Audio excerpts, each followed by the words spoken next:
training for the 2018-2019 school year. We're going to get started right away. We're going to talk about test security and confidentiality. Remember, when you have your secure test materials, your test booklets, your online assessments, your online test tickets, and your completed answer documents, these all have to be secure materials. Even the answer documents, even when they're not complete, we like to keep them secure too, because they already have some kids' information on there, and we don't want those out in the building. Okay, so the next part is to make sure that we're in compliance with the security. We have to make sure that you're all trained in test security, which is what we're doing today. We also have to make sure that you understand how to monitor the test sessions. And we also have to make sure that if there is something that goes wrong, that you know how to report that to the right people. Trisha? Yes. So who do I report things to if I have something that goes wrong? Okay, so if something goes wrong on your campus, you're going to report it to your campus test coordinator. Your campus test coordinator is going to report it to the principal, and she's also going to let me know what the issue was. Thank you for that question. Okay, so let's talk about the two types of testing irregularities. The first type is a serious irregularity. And a serious irregularity would be directly or indirectly assisting students with responses to test questions. Yes. I have a question. Okay. So we work really hard with our students on strategies for test taking. I like to watch over their shoulder to make sure they're utilizing those and see if they're getting the answer correct. Is that okay to do that? Okay, so that's not okay. You can never read the test, and we sure don't want to be helping the kids or helping them by looking at their tests and then telling them after the test. So no, let's not do that. Also, we have tampering with students' responses, falsifying student responses, viewing secure test content before, during, or after an administration, unless you have, unless it's in the manual saying that you can look at it, discussing or disclosing secure test content or student responses, scoring students' tests either formally or informally, or duplicating or recording or electronically capturing the test materials. Yes.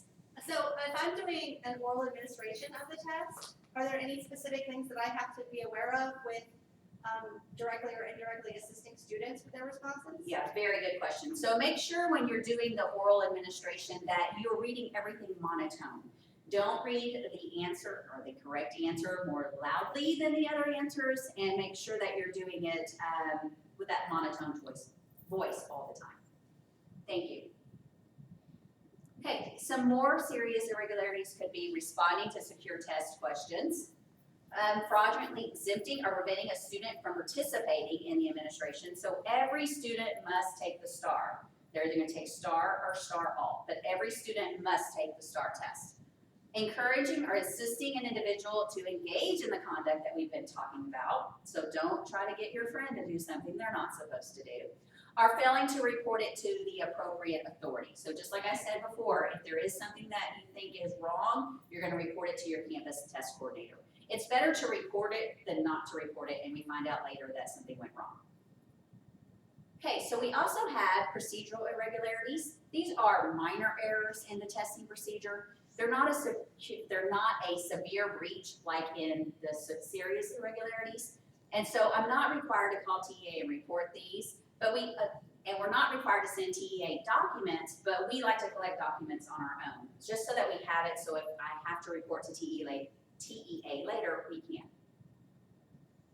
Okay, so what are some procedural irregularities? First of all, if we are not testing the right students that need to be tested, so eligible students aren't tested, or if their IEP is not followed. So for example, if a student that is in special ed is not provided the appropriate accommodation. Yes? Oh, so I have a question. How do I know what accommodations they need? Okay, good question. So before you give the test, your campus test coordinator is going to go over all the accommodations that you would have in your classroom and make sure that you understand how to implement them.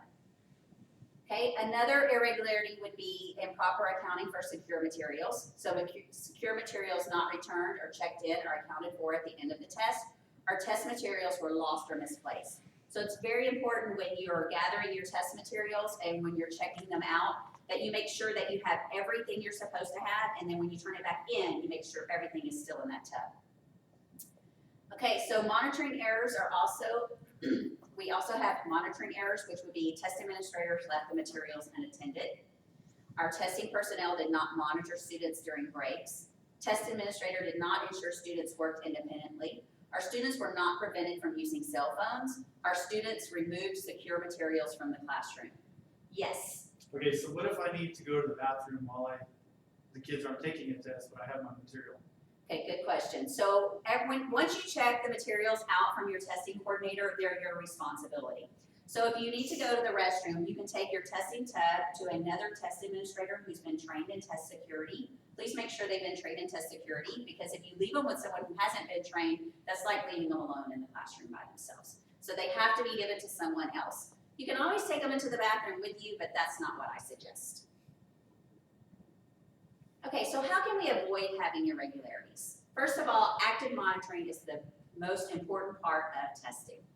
Watching the students during the test. Your eyes are on the students. We're not watching out the window, we're not watching out the door, we're watching the students.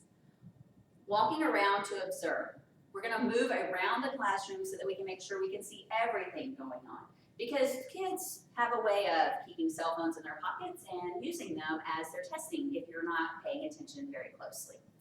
Next of all, making sure the students are working on the correct section.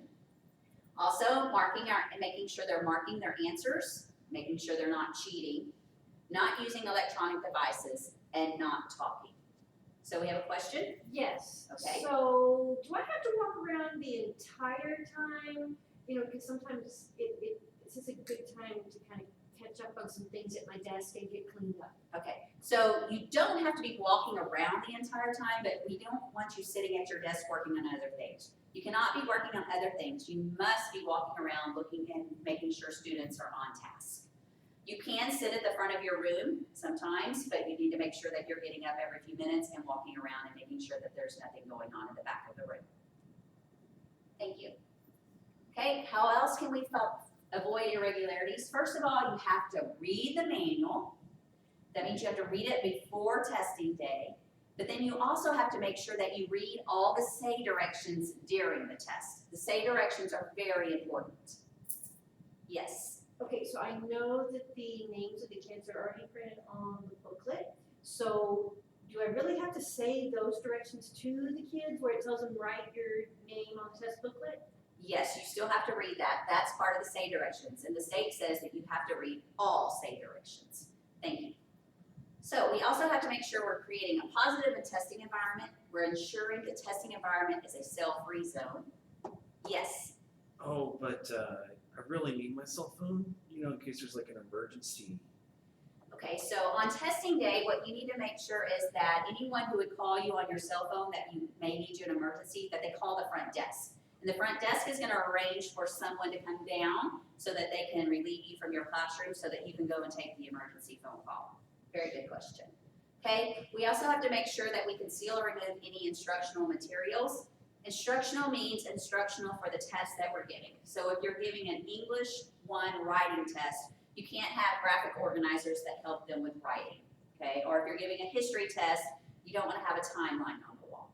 But if it's not instructional for the test that you're giving, it's okay to not cover it up. Again, we never wanna leave our secure materials unattended, even if we're going to the restroom.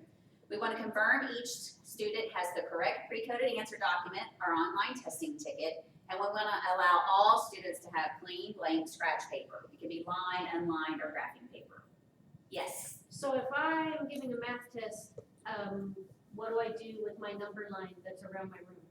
Okay, so for the math test, you can't have a number line up, so it'll either have to be covered or you'll have to take it down. Okay, so we do not assist any students with any questions. We do not tamper with any student responses.